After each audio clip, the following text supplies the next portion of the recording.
काय मग 30-30 अंडा भुर्जी आणि 30-30 अंड्याची भाजी खाऊन जर कंटाळा आलाय, मग थांबा.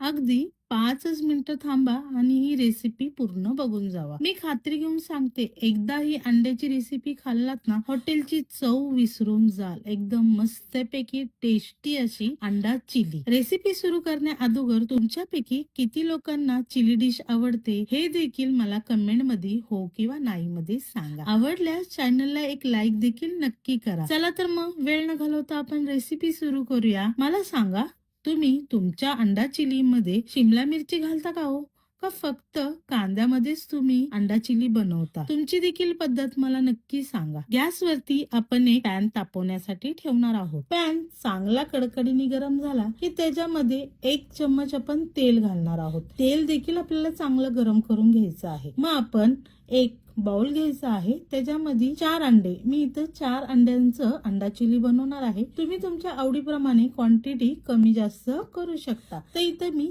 4 अंडे घेतलेले आहेत. अंड्यामध्ये थोडंसं मीठ घालणार आहे, त्याच्यानंतर थोडासा चाट मसाला घालणार आहे. चांगलं ह्याला मिक्स करायचं आहे. तर बघा, मस्तपैकी अंडा आपला फेटून झालेला आहे. तेल देखील चांगलं तापलेलं आहे. आता हे फेटलेलं अंडा आपण ह्या गरम गरम तेलामध्ये सोडून देऊया. तेलात टाकलं की लगेच आपल्याला थोडं टाकायचंय आणि मिक्स करायचंय. थोडस असं घट्टपणा आला की सगळं असं वतून त्याला चांगलं मिक्स करून घेणार आहे. आणि ह्याला आपल्याला अंड्याची पोळी करायची नाहीये, फक्त असं मध्यम मीडियम आकाराचे असे काप तयार करून घ्यायचे आहेत. अगदी 2 ते 3 मिनिटं आपल्याला मोठ्या गॅसवरती ह्याला परतून घ्यायचं आहे की गॅस बंद करायचा.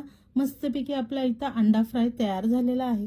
ह्याला आता आपण एका प्लेट मध्ये काढून घेऊया. आता तोच पॅन आपल्याला पुन्हा तापवण्यासाठी ठेवणार आहे. गरम झालाय की ह्याच्यामध्ये 2 चम्मच मी तूप घालणार आहे. तूप चांगलं गरम करून घेणार आहे. इथे तुम्ही तुपाच्या ऐवजी तेलाचा सुद्धा वापर करू शकता. चांगलं गरम झालं की नाही, लगेच ह्याच्यामध्ये मी असे 2 मोठे आकाराचे लसणाचे गड्डे घेतले होते, त्याला मस्तपैकी सोललेत आणि असे बारीक बारीक चिरून घेतलेले आहे. ह्याला घालून 2 मिनिटं चांगलं मी ह्याला परतून घेणार आहे. छानसा असा हलकासा रंग चेंज झाला की लगेच त्याच्यामध्ये मी 2 मीडियम आकाराचे मोठे कांदे असे मीडियम आकारामध्ये चिरले होते ते आणि शिमला मिरची हे टाकून साधारण अर्धा मिनिट मी त्याला परतून घेणार आहे. गॅस इथं मी मोठाच ठेवलेला आहे. चांगलं परतलं, एक 5 ते 10 मिनिटं चांगलं परतून झाल्याच्या नंतर ना गॅस बारीक करायचा आहे. झाकण ठेवून अगदी हार्डली 5 मिनिटं आपल्याला एक वाफ काढून घ्यायची आहे. आता बघा, साधारण 5 मिनिटं झालेले आहेत. झाकण उघडूया.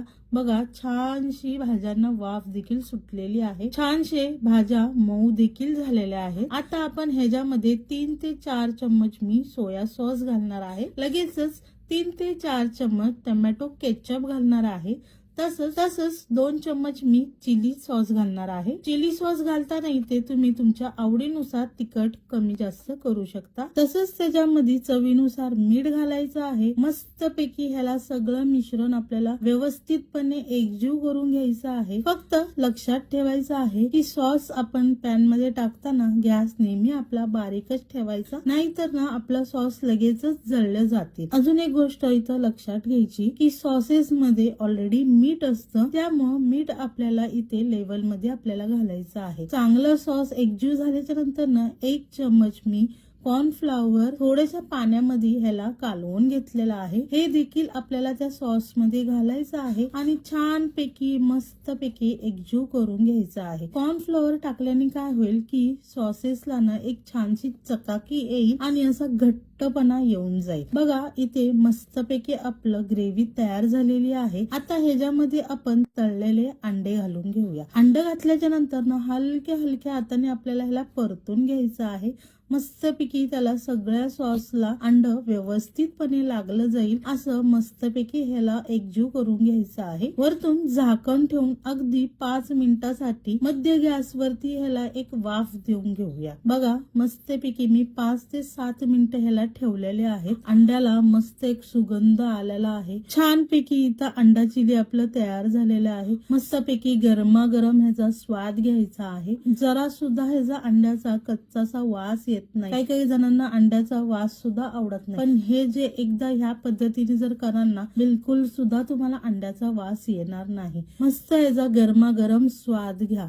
जेवढं तुम्ही गरमागरम खाल ना तेवढी त्याची टेस्ट चव एकदम वाढून जाते. व्हिडिओ आवडला असेल तर चॅनलला एक लाईक शेअर कमेंट नक्की करा. चॅनलवर जर नवीन असाल तर सबस्क्राईब केल्याशिवाय बिलकुल सुद्धा जाऊ नका. चला तर मग पुन्हा भेटूया अशा छान छान आणि मस्त मस्त रेसिपी सोबत प्रज्ञास मेजवानी चॅनल मध्ये.